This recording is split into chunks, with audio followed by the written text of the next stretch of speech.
record then, did it? Okay. I got you now. Yeah.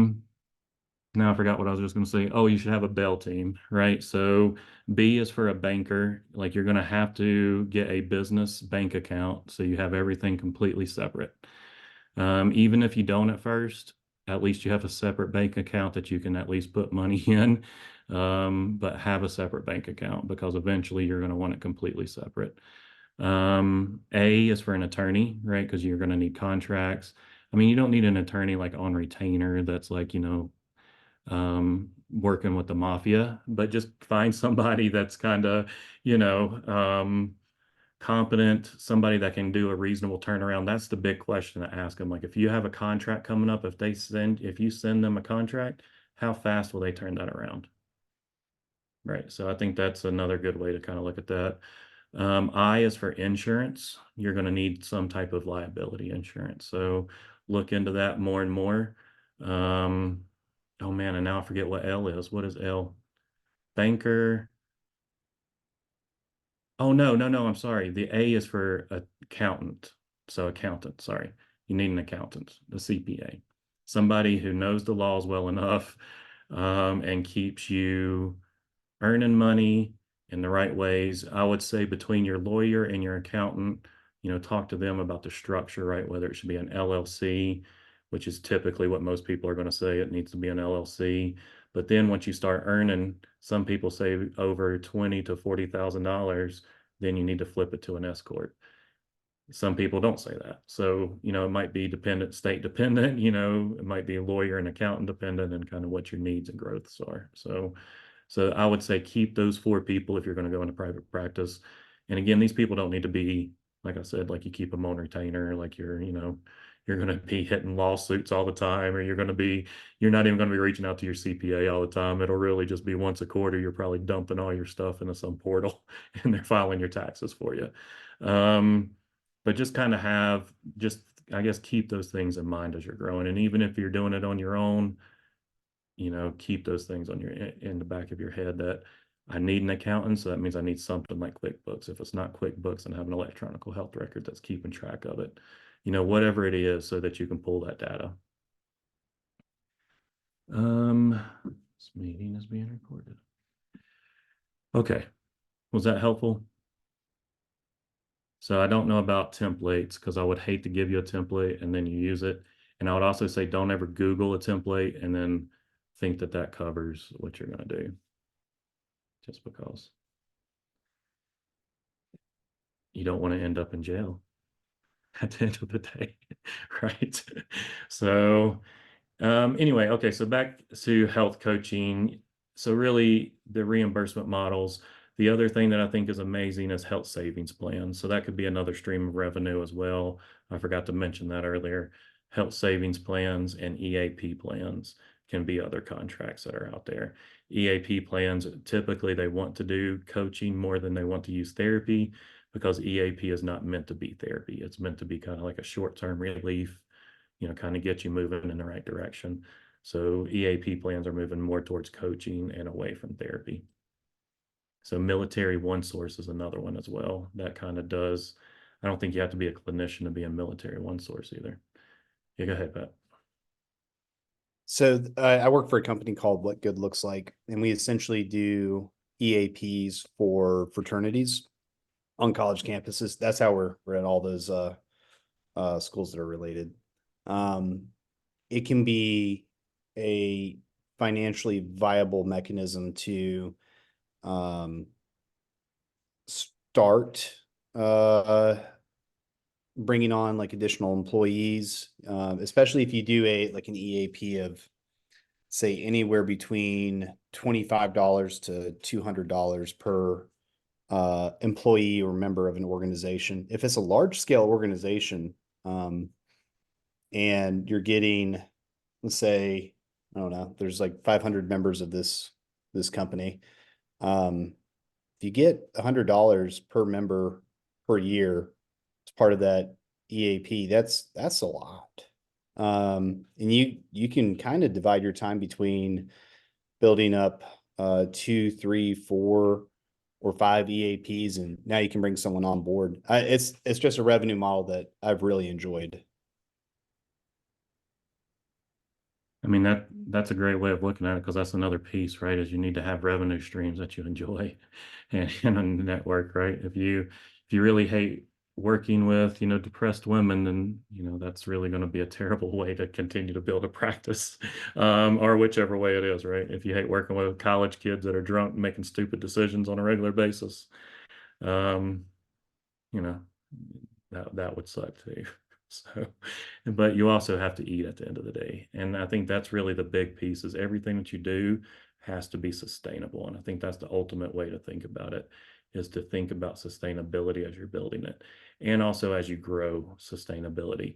Because if you do get credentialed and all those things, and you do start taking, you got these contracts to where you say you're going to take these people in same day access, or within 24 hours, 48 hours, whatever it is, you're going to have to keep your access available, right? So if you don't like that type of model, that could be really stressful for people too. So, um, here, one thing that I'll say under scope of practice, and I wish Brian was here, because me and him could have a big long debate in front of you all about this. I usually always talk about this under scope of practice. So whenever COVID hit, the hospital. So another thing about hospital systems, the VA is one large system and gets reimbursed, not really for a fee for service, but overarch how a hospital operates. Um, same thing with regular hospitals. They have an overarching hospital system. So whenever COVID hit, they would pull people who really weren't that busy. And during COVID, they pulled all of our health coaches to not, they still were doing some health coaching, but what they had to do was start calling all the patients who were coming in with negative COVID results. So their results were negative. We just wanted those people to know that their results were negative so they could get back to work or their lives or whatever faster. The process that we had, they weren't getting notified, sometimes even at all. Sometimes they get notified in a week. So, that was a major hit on our, things. So we pulled all of our coaches. We said, hey, y'all are going to start doing this. You're going to start calling all these negative COVID patients. So, is that in our scope of practice or is that not? And that was the debate. Um, ultimately, I felt that it was, because if you read our scope of practice, if you read the different things in our practice, it talks about us understanding lipid panels. It talks about us understanding health and wellness. We talk about that type of stuff as part of our four major competencies. Um, anyway, once Brian came to me, he came to me and said that was unethical, and he felt that this was unethical. So I said, okay. So then I did a full investigation. Actually, Ruth Walliver, who y'all seen on the last slide, she's a big name. She sits on the board. She's part of the founding folks. She works in Nashville, actually, at the Osher Center. I reached out to a lot of experts and I asked their opinion. I compiled all that information, did a report, and, ultimately found that it wasn't, you know, unethical. Maybe not the right thing to do and the right use of time and resources, but not necessarily unethical, right? And so we moved forward with it, and coaches ended up doing it. It wasn't the most popular decision, but as a hospital system, we had to make a decision for the entire system as a whole. And that was a decision we made, for good or bad. But I think anytime there's a question of ethics, you need to investigate it, right? Seek outside opinions from the places that you are. Like literally everybody, there's some people that was inside the VA. I reached outside the VA. I reached out to academia folks, and I did a full investigation, did a report, did the whole thing. Again, good or bad, I feel like you should do the investigation, because if it's unethical, it's right there on the line of it. You should kind of have some backup supporting what the path you chose was. So private practice health coaching services. I will say, if you're not comfortable with social media, you're probably going to have to get comfortable with social media if you're in private practice. It sucks. I'm not comfortable with it, but I will say, by Canva, you can have 5 people that you can add in there, and then you can make all kinds of social media content. It's real easy, not that big of a deal. They even make you the little squares to where it fits the right size and everything. So That's what I use. I know there's other ones out there you can use like Adobe. I think Adobe does the same thing. Other ones, but get comfortable. You don't necessarily have to put your face out there, but you're going to have to start posting, right? And you're going to have to start doing that because that's the biggest marketing tool that's out there today. Um, and I'll also add on here social media. It depends on where your population is too, on where you would want to spend your time and energy. LinkedIn, right? That's probably the Wellness Effect's largest following. But we're also providing holistic education services. So those are to professionals, which LinkedIn would make more sense, right?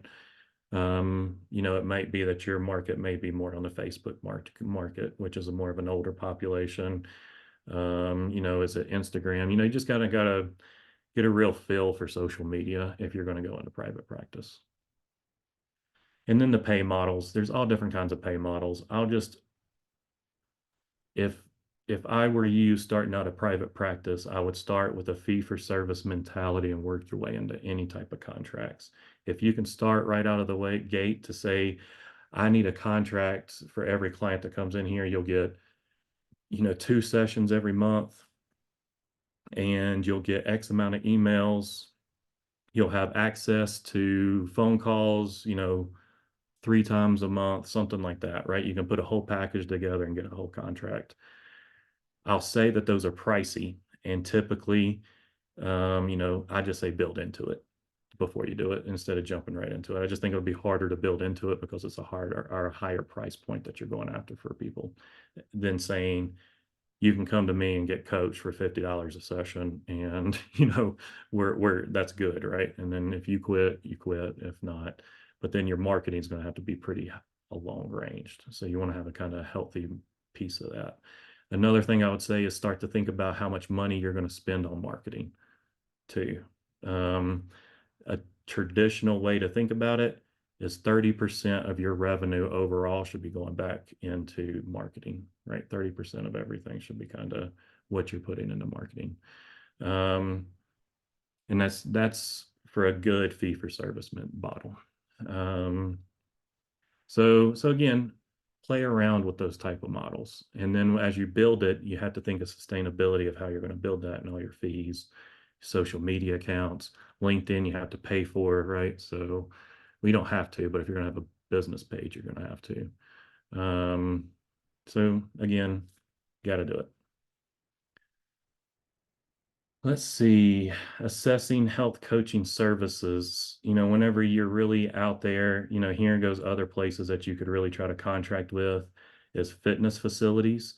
A lot of times that's one of the things that they lack is some type of coaching, our nutritional services, things like that. So that's typically things that they'll want to contract with. Community health centers, those are always good as well, especially if they're a Medicaid provided one as well. Another thing to think about is places that are in value-based care models. So if they're in a value-based care model, health coaching is something that they're going to lean towards, meaning that in a value-based care model, they'll make more money if people are more open to going to their appointments. Health coaching shows that if they're in health coaching, that they're more likely to show up to their other medical appointments. So an insurance company may pay for that. In community health centers with Medicaid services, that's the entire package. So they're paying for the entire center and they're getting one lump sum. So if that facility could make more money by having their people show up, then they're going to pay you to health coach their folks. And I would also say health plans for a facility. And we'll talk a little bit about doing environmental scans and other things, but that's another thing that you can do as a health coach as well. I think these are just general things to keep in mind. Are you going to do synchronous coaching? Another big thing in the coaching field right now is actually text coaching. There's, I would say, 3 major, very like billion-dollar organizations now, and they are solely doing freaking text coaching just about, right? And you can also do just like phone coaching as opposed to video coaching. So there's all different kinds of coaching that you can do. And keep that in mind because, again, whenever you think about those different avenues of revenue, you could be working some text app in your off time, or not really off time, but whenever patients aren't showing up, you could get in this text app that you have a contract with as well. Because that's how they set all those up, is you're a contractor with them. You're not necessarily an employee for those organizations. You'll be a contractor. Oh, any questions about that before we jump into paperwork and stuff? I'll stop sharing. But any other questions about that? I know that's kind of overwhelming. I spent a little bit more time than I planned originally. Sorry, Haley, on that. But any questions about it? Just know as you're building this model, whatever it is, if you pick a model, we'll be here to support you, whether you're in this course or not. That's what we're here to do. If you're partnered with a healthcare provider, do you have to use a HIPAA compliant uh telehealth kind of service, or is Zoom okay?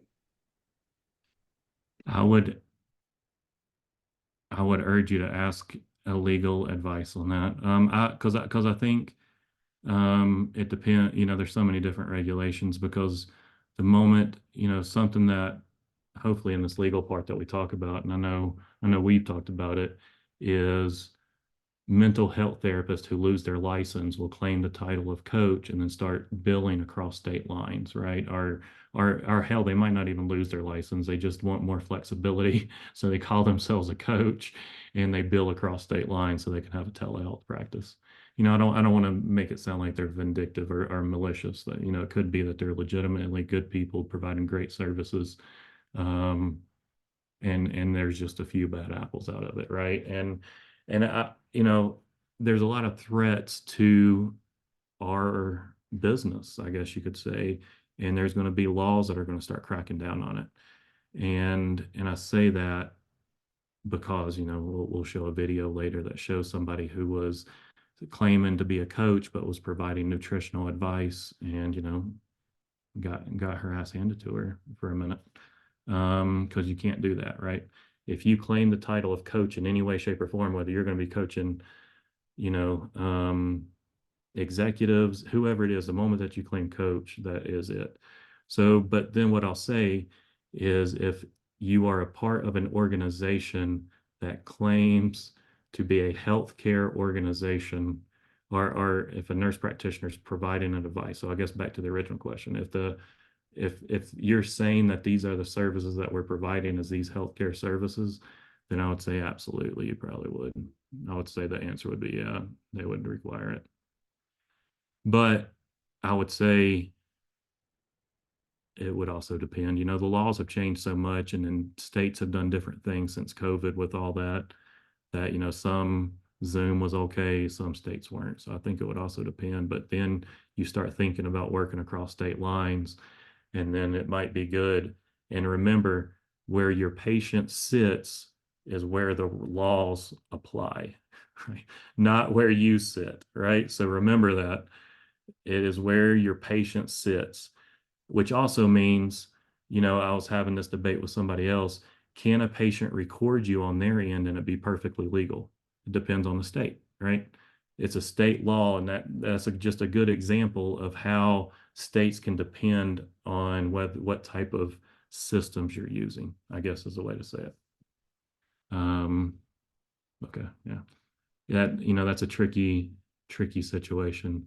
And then once you start crossing state lines, because that's the reason why some people don't work in certain states. Some organizations refuse to work in certain states because of labor laws and just different things. I will say, because you're in Tennessee, I know here in Nashville, I kind of had to look into a few of those. Zoom was considered to not be a safe, unhackable place for things like that. So HIPAA laws, it was going to go against it. So they wanted you basically to have something where you had some kind of wall, some kind of firewall, whatever protection, whatever system that may be out there. They wanted you to use that. So I know that was something I had to look into at one point. So just be careful. Doesn't Zoom have a pay for service for like that higher level of HIPAA now? They They do. may. Okay. They I think they do, but do. I think some organizations, like I think the government still won't let you use it for Oh direct yeah. pay. The government's not gonna let you use. That's true, especially with that big hack that whenever that happened. But definitely you got to look into the state law because remember it's where the patient sits. So if you're working across that, you might think you're not violating anything, but that patient, you know, and you'll see later basically somebody told on them that You're giving away the whole movie. I am, ain't I? Never mind. I should stop. All right, I'm done. Do y'all have any questions for me? I quit. I quit. All right, I'll shut up. Go ahead, Haley. Sorry, I didn't mean to call you out. About to say, let's just play it for them. All right, so we'll jump into coaching agreements for you here real quick. Hit the right button. There we go. Oh man, you guys disappear on me when I do this, and it messes me up every time. Okay, so when we talk about agreements, we want to kind of establish first what's the purpose, right? So why do we even care about making agreements, especially at the beginning? It's a good time for the dog to start whining too. So what's the purpose of an agreement?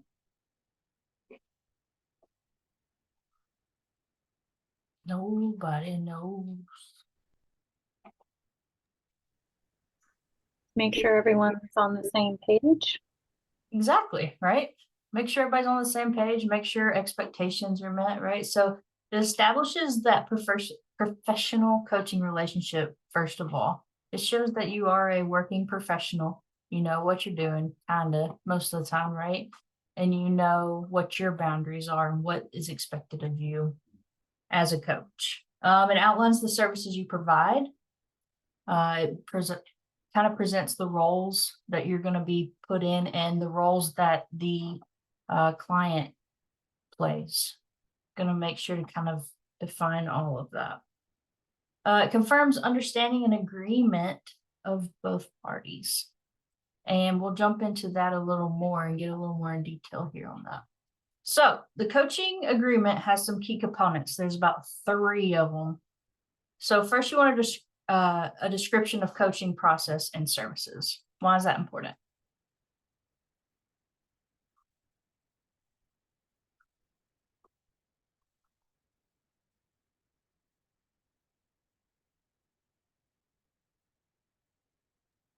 So people know what they're getting from the process and y'all both agree on it. Something to go back to and fall back on as a foundation. 100%. You want that kind of baseline. That's exactly right. You want that baseline to set up what they're expecting, what you're expecting, and you want that to fall back on. If you don't have something like that to fall back on, it can be kind of a dangerous and sticky situation, right? You always want to make sure that's covered. You also want to make sure that they know their rights and their roles. We talked about that just a second ago, but they do have rights and they do have certain things that they expect from it. And we want to make sure that's very clear at the beginning. And then we want to make sure that we establish the scope of practice. We want them to know what a coach does. For some of you that probably have coached, you probably have clients that have come in and they were ready for coaching, or they said they were ready for coaching, and they came in and they thought you were basically a therapist. I know I've had that before. So we have to explain from the very beginning what our roles are and what our scope of practice is and what is beyond our scope of practice. So that's a very good thing to start with. We also want to talk about terms and conditions. So confidentiality, we'll talk about that. And we'll talk about it even more in depth when Chad jumps in here in a little bit. Want to establish fees and how we want payments to go through. How do you want, if you're offering three sessions a month or something like that, how much do you charge per month, or how do you want that paid? You have to establish all of that from the very beginning so there's no confusion. Talk about cancellations. What's your cancellation policy? Do you have a cancellation policy? Do you need 24 hours in advance? What happens if they cancel on you 15 minutes before you're supposed to meet? That kind of stuff. And vice versa. So I have I had an appointment this week actually, and it was virtual, and I was supposed to jump on with the person, and she canceled on me 15 minutes before and said, conflict with my schedule, sorry, can't make it. Well, there should be a kind of written something there too, right? Because my time is just as important as hers. So both ways, think about it on that scale and be able to talk to your client about that. Termination policies. It's not always a good fit, and that is okay. But talk about termination policies, what that looks like, how they should approach you or how you would approach them. And I will say terminating something is a lot easier when it's been talked about ahead of time. It makes it a much calmer and easier conversation, and it can assist in you helping them get to where they need. And then any disclaimers you want added on there, make sure you put that on there. All right, so the coaching agreement, what happens if there is a third party involved? What do I mean by third party? Like an insurance company, or if it was like a employer that was funding through an EAP or something like that, maybe. Exactly. Yep. If it's not the client basically making the arrangement, either for the entire coaching, or if they are not necessarily, if the client is not necessarily in control of maybe the terms and conditions that they're getting into with the coaching. You do need to establish with the third party, the third party, who the client is. And Charlie's still over there laughing. Who the third party is and who the client is. You need to make sure that you know who to contact for what. You need to establish those roles and responsibilities ahead of time with them as well. Make sure that you're clear with them that you will not be breaking any HIPAA rules when it comes to the client, but understand what it is the third party wants reported back to them. So here's some of those examples of those third parties. So employer sponsors, insurance companies, like Carrie said, sometimes some fitness and wellness centers and gyms. Maybe a trainer wants to jump in with a wellness coach and work with the client at the same time. Sometimes doctors' offices, but there can be a lot of different third party ventures out there. I know that Amazon and Nissan here in Nashville have started to work with coaches as a third party and given some of their staff members the opportunity to get coached. So just something to think about. Okay. Somebody, if you're willing, please read this for us. Out loud, not to yourself.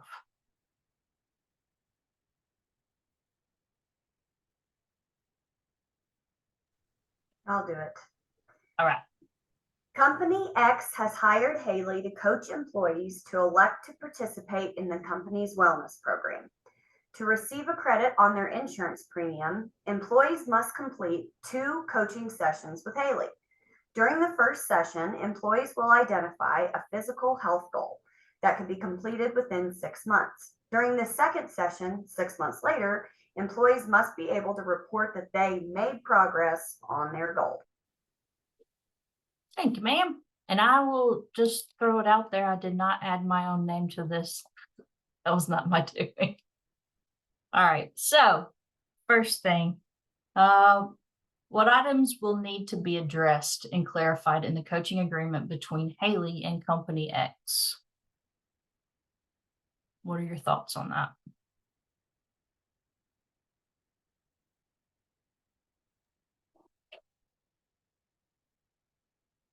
I think that Haley needs to include scope of practice within that coaching agreement and a termination policy as well. Absolutely. Those are definitely two big ones you want to establish with that third party. Anything else?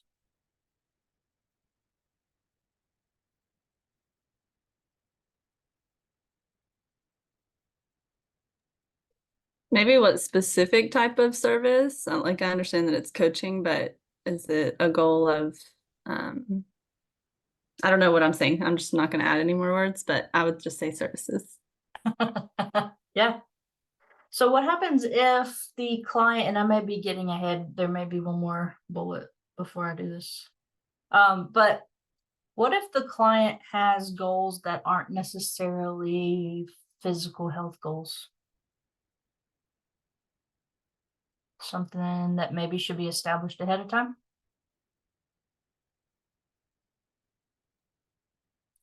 What if the client is not successful within the first 6 months? Who determines that?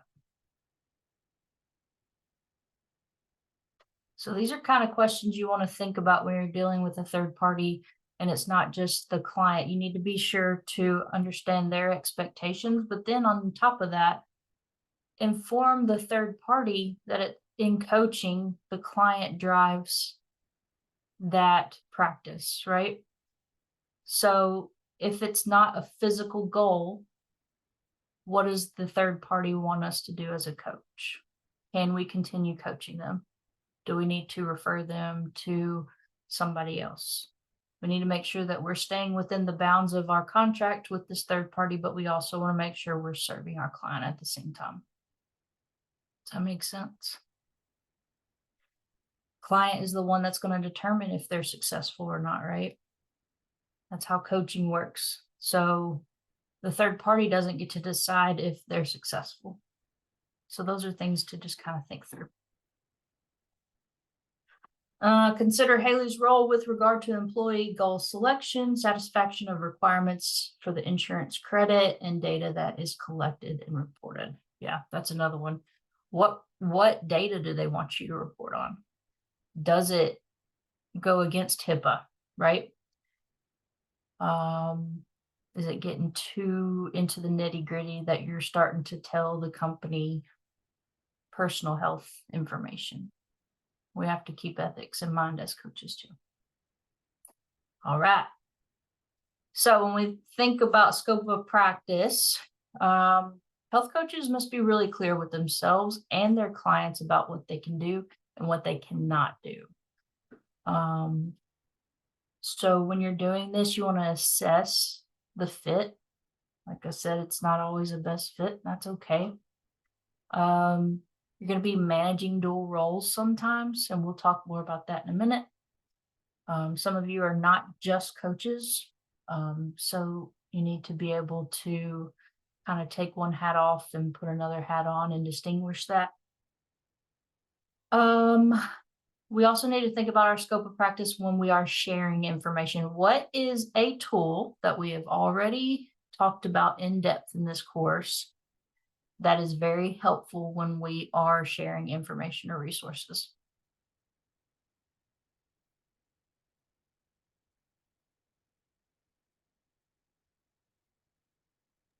Can you ask that question one more time?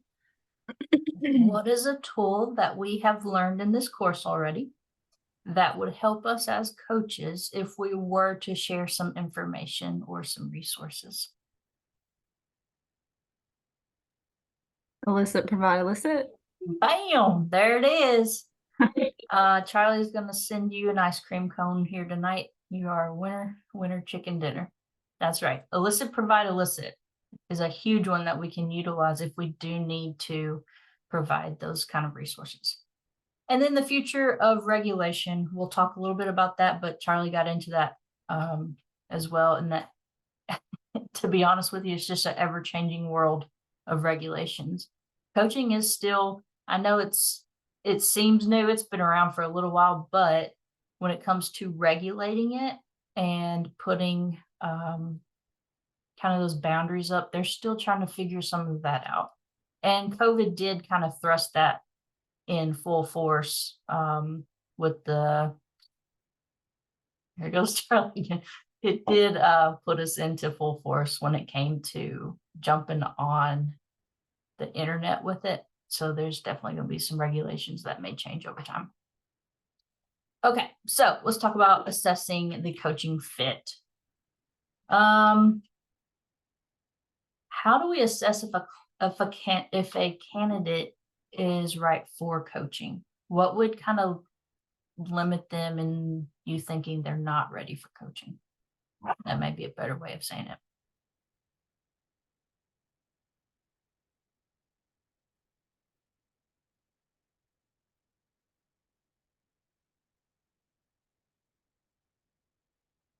Anything come to mind?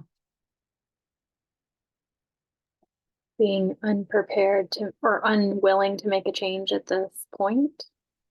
Yeah, you could definitely start getting into your coaching sessions and see that they're really not ready. And that's okay to have that conversation. That may be something too you want to put into your original paperwork at the beginning. You know, if you identify that, how do you have that conversation around it with your client? Another one could be some major red flags mental health wise. That's why it's important to know some of the basics. If it's beyond the scope of what we can help with, it's may not be time for coaching. It may be time for them to be recommended for other treatment first. If they have needs outside the scope of coaching, which you just said, and are better served by another coach in general. So you may have clients, been here, done that, got the t-shirt. You may have clients that make you feel real uncomfortable. Or you have clients that just isn't meshing well. They're not getting anything out of the coaching. You can tell they're not enjoying it. There could be a lot of different scenarios, but at the end of the day, sometimes we just don't mesh, and that's okay. Have some coaches that you know potentially that you could recommend them to. It's not the best practice to say this just isn't working, good luck, and not have somebody to kind of give them a warm handoff to. So you want to try your best to, even if it's reaching out to us and asking one of us if we have some recommendations for you, because there's some good coaches out there, and we can usually find one for people.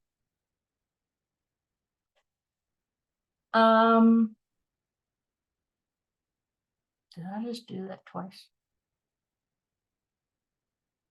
Yeah, okay. So seek professional guidance. It's okay to have a mentor in coaching. It's probably a good idea. I know some of you that have a licensure and other things, you probably have mentors or a mentor, at least one, that you can talk through some cases together. Maybe not specifics breaking HIPAA laws, but you can talk through some scenarios and things like that, and get some advice. You can suspend or terminate the relationship, like we mentioned. If you suspend it, make sure that you identify the time that you're suspending it for. So don't leave it open-ended, because that can be confusing for you and the client. They could be waiting for you to contact them and vice versa, and things just get confusing and you don't want to leave them hanging.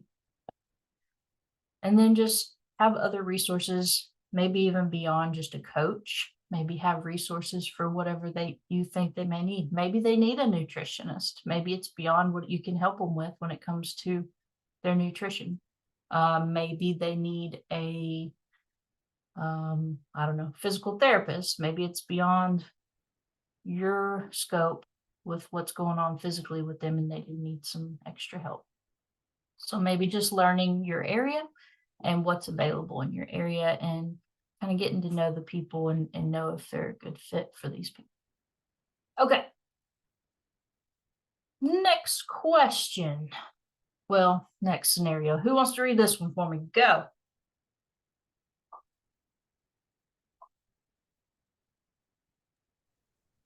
I wasn't volunteering necessarily to read, but I did have a quick question that I just thought about with the last thing with You're good. relationships and terminating relationships and such. And maybe you said this and I missed it, but does coaching fall under mandatory reporting or no? Like, I mean, I guess because it's a helping profession, or like, does it fall under the guidelines of mandatory reporting? Honestly, Charlie, do you know the law on that? But I will say in all of my coaching agreements, I have always put it in there Okay. that as a health person coming in up. general. I'm gonna cover that. Yeah, okay. I was gonna say, I'm pretty sure that that's in there. It does. Oh, Okay.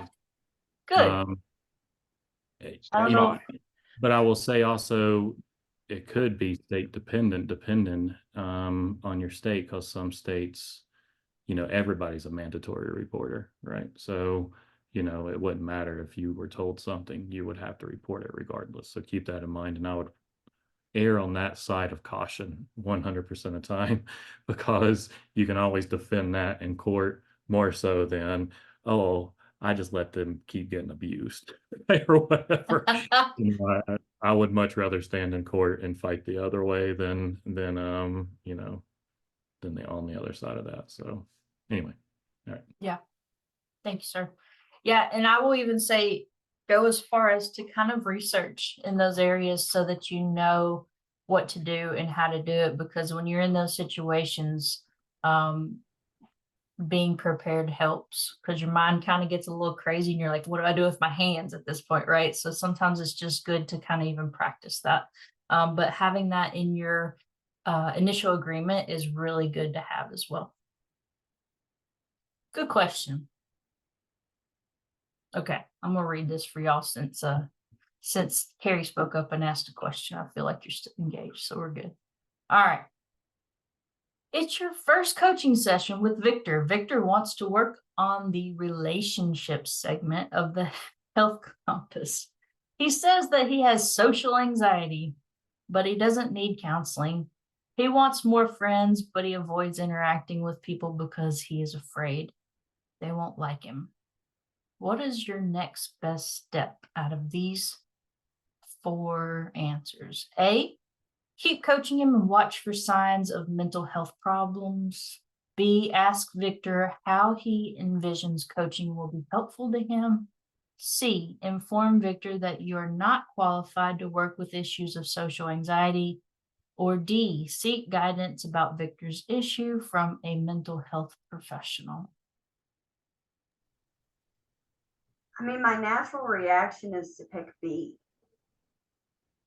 Ask Victor how he envisions coaching will be helpful to him. Kind of just like assess, because I'm not trying to say I can't coach you because you have anxiety. That doesn't necessarily mean you're uncoachable, but like, what are you trying to get out of this? And then I can figure out if you want me to be your therapist, I am not the one, or if you do this thing and you lead this, then that's different. You are absolutely correct. Charlie will be bringing you your ice cream cone right over to your office. Yep, that's correct. And you explained it very well. It's not that they're necessarily not fit for coaching, right? It's still okay to coach somebody with anxiety. Lord have mercy, I wouldn't get any coaching done if that was the case, right? But at the same time, we need to understand what it is that they're looking for from the coaching session.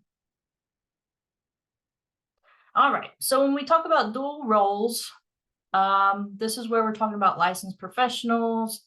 Could be a nurse, could be a physical therapist, could be a social worker, whatever the case is. Or you're a certified personal trainer, you're registered in yoga instruction, you're a Tai Chi instructor, you do Reiki, whatever the case is, you have lots of different things going on. You have lots of different education behind it. How do you make these work together? And how do you distinguish between the two? Not a trick question, but curious what your thoughts are. So let's just say you're a provider, a healthcare provider. Can you use health and wellness coaching ingrained into your practice? I want to say yes, absolutely. You can't, Yeah. like if you're a doctor, you can use some of the health coaching techniques to coach someone through, I don't know, your treatment plan. Yeah, absolutely. And It I would does- be I'd- I would be delighted if my provider talked to me like a coach did, instead of here's your meds, take your meds, let me know how it goes in 6 months, right? I would love for my provider to say, why do you want to be healthy in the first place? What is it that drives you? What can we kind of plug into to get you there? What are your goals? How do I help you get there, right? But at the same time, we have to be careful. You absolutely can put them together, but you do have to be careful if you get to a point where you need to, my dogs are fighting behind me. 1 second. Well, I'll just Right. add that you can put coaching skills into your other practice, but you can't put the other practice into your coaching, That's a good way to put it. right? Just remember that part, right? It can definitely go the other way, but it can't come back the other way. So if you have some other type of skill, whether it's human resources, personal training, yoga instructor, whatever it could be, financial training, leadership training, any of that stuff, it just can't go back the other way. That's a perfect way of explaining it. So when that happens and you need to jump into the role of a social worker or jump into the role of a provider or whatever the case is, that's when you have to distinguish those boundaries and let them know, hey, I'm going to take the coaching hat off here and I'm going to be your social worker for a moment. And we're going to have to check in on this, right? Or whatever the case is.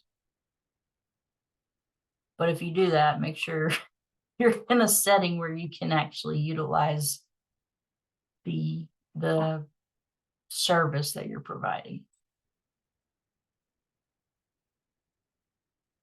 Okay. Any questions about that? I'm not even watching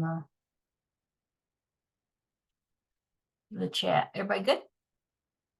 Okay. Sharing information and resources. So illicit provide illicit was mentioned earlier, and that is 100% where that would come into play. It's okay to share resources, but avoid it if you can. It's not our job to start pushing resources on people in their coaching sessions. We're there to kind of help guide them and lead them, and they figure it out. Do not do it outside your practice or your scope. We've mentioned that already. You can share generic information instead of like a very specific individualized kind of information. For example, you could say something to the effect of like, they're mentioning they want to start eating better. And they say, well, I don't even know where to start. Okay. That's when you can go in as a coach and say, what are your thoughts on what's good and what's not? They may give you some and you ask, is it okay if I provide some information? They say yes. And you say, there in CDC guidelines, there is a My Healthy Plate. And I can show you kind of how that guideline works. Does this help you? Yes or no? And you can kind of do it that way. But you're not there to say, I want you to eat apples, broccoli and chicken, and do not eat noodles and bread. See you next week. That is outside our scope. Ask permission always. Use only nationally recognized credible sources. And I will tell you the reason I used that example with CDC is because the board highly recommends CDC. That's what they utilize in the exams for the questions. So those are the things you want to know. Appropriately cite the contributions of others. Do not pretend like it's your information. It comes back to bite you in the butt. We'll talk about that more in a minute.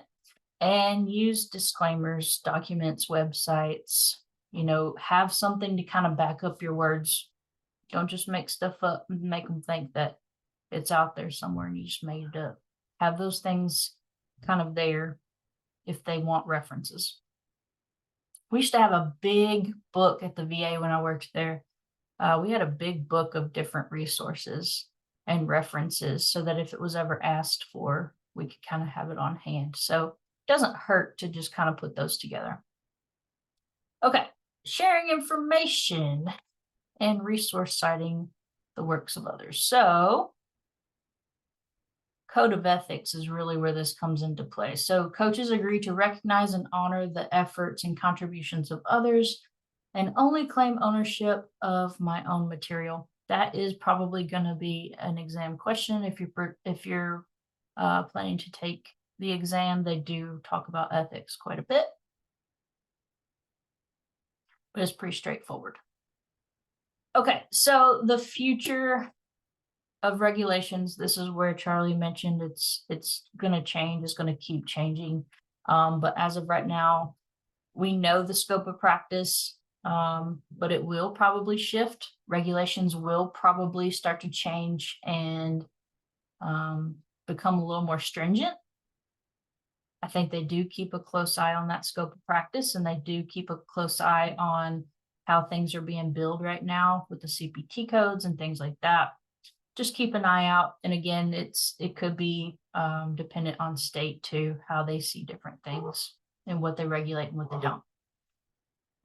It's the obligation of the professionals to understand the laws and regulate their profession. When it comes down to it, if you have to go to court, it's on you. You have to know your business and the laws.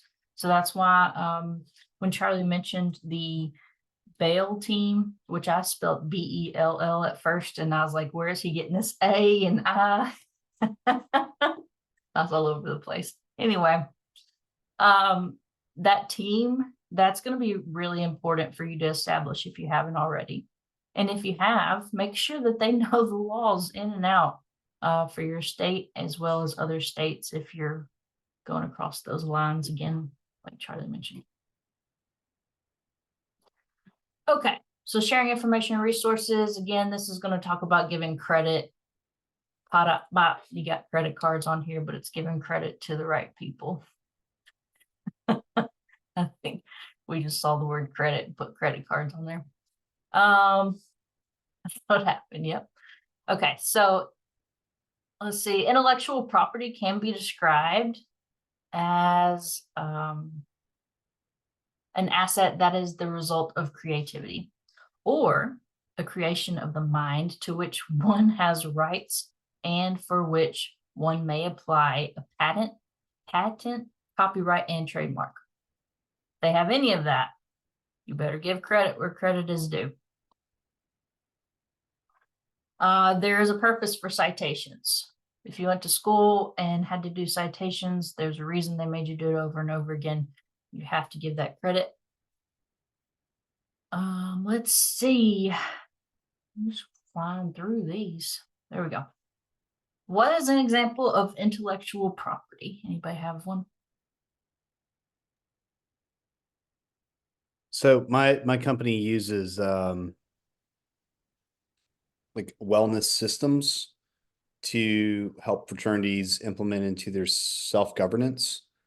To include, like, they have these judicial boards or honor boards that they use to self-regulate, and we provide them with a system to determine whether or not that person who has violated a code of the fraternity needs to be referred to a wellness coach.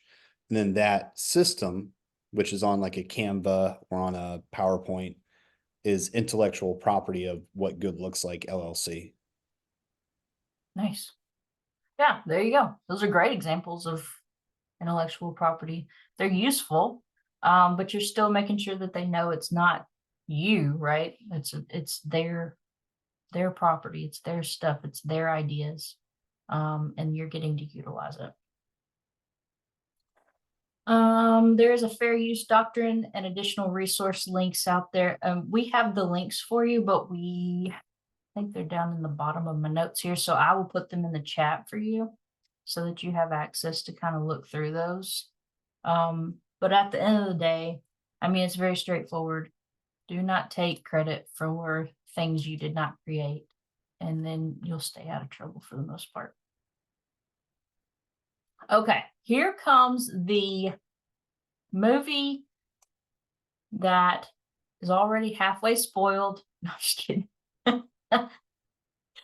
But I want you to take a look at this, and while you're watching this, maybe take some notes or mental notes of, well, we already know she gets in trouble. So take some mental notes of why. What is she doing here that she shouldn't be doing?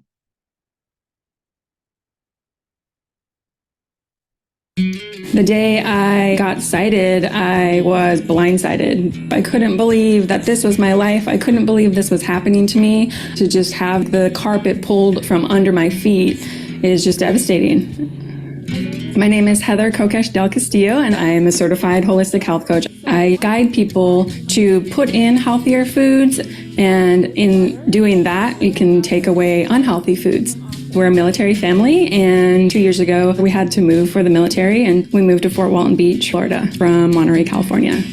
California did not require a license for holistic health coaching. It never occurred to me that I would be prohibited in my career, and the only thing that changed was that I moved state to state. One day I was just sitting on my couch and got a knock on my door. An investigator said, "I'm serving you with a cease and desist and a $754 fine." I was taken aback. I was totally floored. I learned a registered dietitian decided to report me. That cease and desist meant that I could no longer health coach in the state of Florida. That meant that a piece of my income and my career and my passion was then suddenly squelched. The penalty is, if I don't cease and desist, first-degree misdemeanor, a year in prison, and a $1,000 fine for each offense. To be licensed in the state of Florida, I would need a bachelor's degree in health on top of the bachelor's and master's degree I already have, a 900-hour internship, and to pass a board-certified exam. I just can't pursue getting licensed in the state of Florida because the requirements are just too lengthy and too financially burdensome. We're a military family. We may only live in Florida another 2 years. What I do is no different than a blogger or a book author who's able to publish freely their words and advice about nutrition. Someone can be a certified holistic health coach, write a book, publish it, and sell it in the state of Florida with the same advice I may give to an individual, but I can't meet with that person and talk to them. A lot of my coaching happens just over the phone and Skype or Google Hangouts. The First Amendment allows us to speak freely about nutrition, whether paid or unpaid. With the Institute for Justice, I am suing the state of Florida in federal court for my First Amendment right to discuss health and nutrition with other individuals.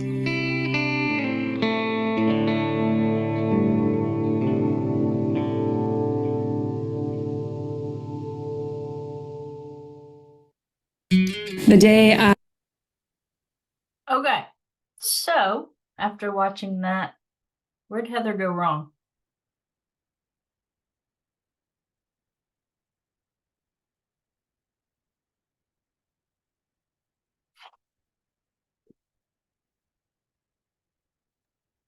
I think it was the specific diet advice of like inclusion of certain foods without the proper accreditation. Yeah, 100%. So like I mentioned, we can kind of guide them and they can kind of look through resources and things. But when it comes to specifics, me telling you to substitute one thing for another, it's out of my scope of practice. I'm not a licensed nutritionist, right? I'm a coach. But let's think about this too. When it comes to code of ethics, what if she was still living in California? What if this never even came up as a problem necessarily?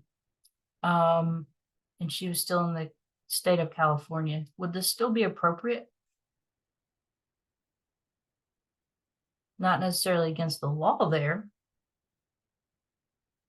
If she's practicing as a MBCHWC health coach, then I don't think it's appropriate. But if she's working under, I don't know, you can throw the word coach out there for a lot of different things. Like you could probably legalese your way into like making what she does appropriate if it was under a different certification, but not the profession that we're in. Exactly right. Yep. It may not be necessarily against the law there for somebody that's a nationally board certified health and wellness coach to give that kind of information. But ethically, if you're abiding by the scope of practice of a coach, it would not be appropriate. Exactly right. And I would even go as far as to ask what their credentials are. If they say they are a holistic coach, if they say they're a life coach, whatever kind of coach they may throw out there, people don't necessarily know the differences, and it may be a good thing to even ask people what kind of coach they really are. Because some people can just call themselves a holistic coach and have zero experience, zero certifications, and zero knowledge other than they just picked up some books, read it, and decided that's what they wanted to do. Any questions about the video? I have a question. So what if she has a longer standing relationship with the coachee and they've talked over that person's specific nutrition? Or what if they got a report from their nutritionist and she talked about it with them? Like, are there boundaries around that? If they brought like an outside assessment and wanted to show it to you? No, so as a coach, they definitely recommend that we know the CDC guidelines and we know kind of what resources are out there for recommendations for nutrition, right? So if they were to bring you some kind of information that came from their doctor or whatever the case is, it's okay to go through those. But as a coach, you're asking them, how do you feel about these numbers? How do you feel about the information you got? You know, where do you want to go from here, knowing what you know? Do you feel like you're equipped to start working on these things? If not, you know, what kind of resources are you looking for? These are kind of open-ended questions to help them to start kind of going through on their end to start taking control of the situation themselves, versus you saying, oh gosh, your cholesterol is rough, man. Let's go get you to your primary care provider and tell them you need some drugs, right? So that's a completely different conversation than a coaching conversation. I do just want to add one thing. Well, that's actually, I apologize. Jennifer, were you done? Did I answer? Okay. Is the biggest thing that stands out to me in this video is other professionals will tell on you. Right? That's 9 times out of 10 how people are going to get caught doing these things, is because if you're providing advice, whether you're providing mental health advice, whether you're providing financial advice, whatever it is, that is another discipline that somebody's out there like, you're taking business away from me, you're diluting our field, you're, you know, all the things, and good for bad, whatever it is, they will tell on you at the end of the day. And again, I'm not saying that like they're doing something wrong. I think they probably should, especially in this case. She's trying to give nutritional advice, right? That could be harmful. She doesn't know, you know, the contraindication. She doesn't know like all the things that dietitians hopefully know, right? So like, I completely get it, but the same thing with mental health, right? If you're blurring the lines of mental health counseling and coaching, somebody's probably going to tell on you, because what will happen is that client will go back and talk to their provider. Their provider is going to be like, oh, you're meeting with so-and-so. And then if they look in their credentials and they don't see, you know, a licensed mental health clinician or whatever they're looking for beside your name, they will report you. And probably if you're providing advice, you're going to get a cease and desist order. It's not that uncommon. It can happen. So that's the only thing I wanted to add was yes, it's all unethical, it's all that other stuff, but if you're doing it, somebody's going to freaking tell on you at some point. You're going to get caught, right? So just remember that. Busted. 100%. And same thing for us coaches, right? So we want to keep it at a higher standard. And when we hear the things like, I'm a holistic coach, I'm a life coach, or whatever, and they're not very specific, kind of makes us raise our eyebrows, doesn't it? We kind of are like, what are you providing? Because it makes the whole field look bad sometimes if it's not the appropriate people doing the right jobs. Okay, good job, everybody. I got. Oh, hush, Heather. All right. So So this is just another code of ethics from the board. Again, just more information you need to know as coach. So coaches agree to accurately identify my coaching qualifications, expertise, experience, training, and certifications, and MBHWC credentials. So just another one to know, especially if you're looking to take that test. Okay, here's one more case study for you. So Victor became a national board certified health and wellness coach in October 2019 and started his career in health and wellness coaching in January 2020. He has no specific training in weight loss, though he has coached 3 clients who have reached their weight loss goals. In his bio, he states expertise in coaching for weight loss. Is this an accurate and true statement? Why or why not? And what might be a better way to phrase his background for weight loss coaching? What are your thoughts here?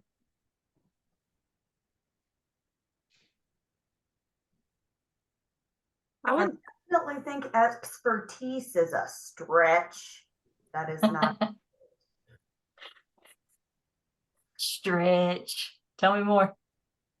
I mean, he's not an expert because 3 people met their goal, which awesome. And all of those goals happen to be related to wellness, fitness, which good, but that still doesn't make you an expert in that. More like has an interest in coaching people with, physical health goals or whatever, like a specialty in that, like interest in that, trying to look in that area, fine, but not like an expert.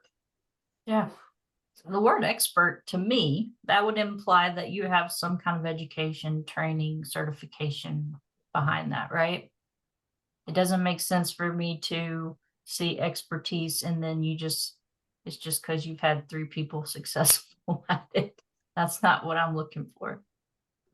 All right, so what's a better way of him phrasing this if he were to put it on his LinkedIn or his website page?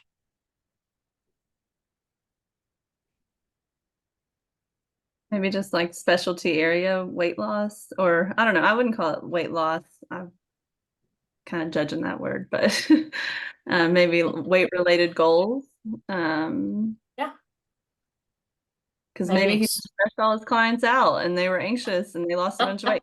Like we don't know that that's why they lost weight.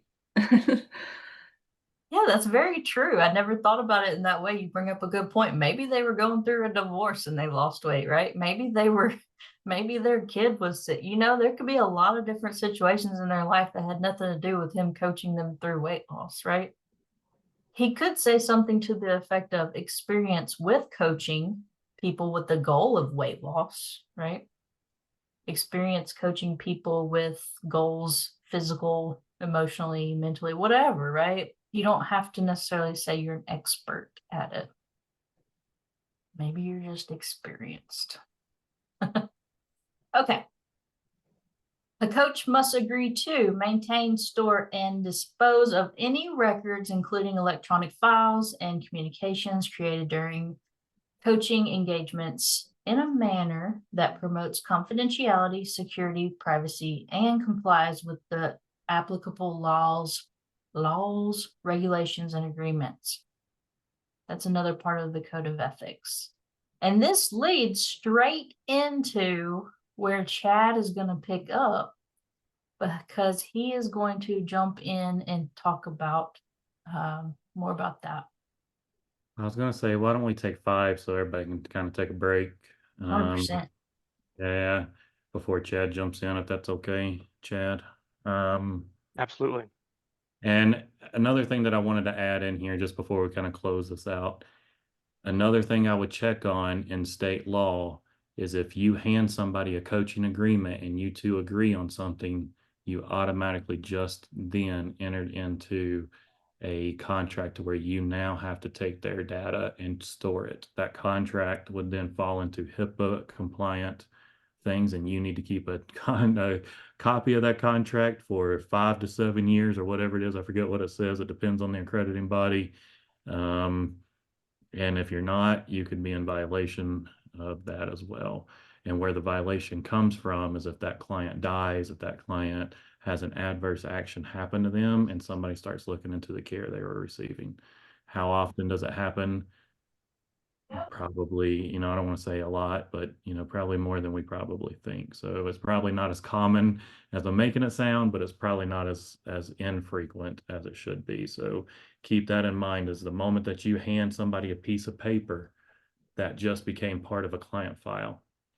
And even if you're handing them things, you know, that has to be tracked. And again, if it's not stored somewhere properly, just those little things that people sometimes don't know going into a practice, that can kind of burn them on the back end. So anyway, just wanted to add that. I'm sure we'll talk more about paperwork, but just talking about that coaching agreement, I just kind of want people to know that's a contract, that's an agreement. The moment you hand that, that is technically PHI for that particular patient, because that's a contract with that patient. Okay. Anyway, take a break. Let's come back. 6:40. Oh, go ahead. Jeff, you want to say? Oh no, 6:40. Let's do it. 6:40, 7:40, 8:40, 2:40, whatever time it is there.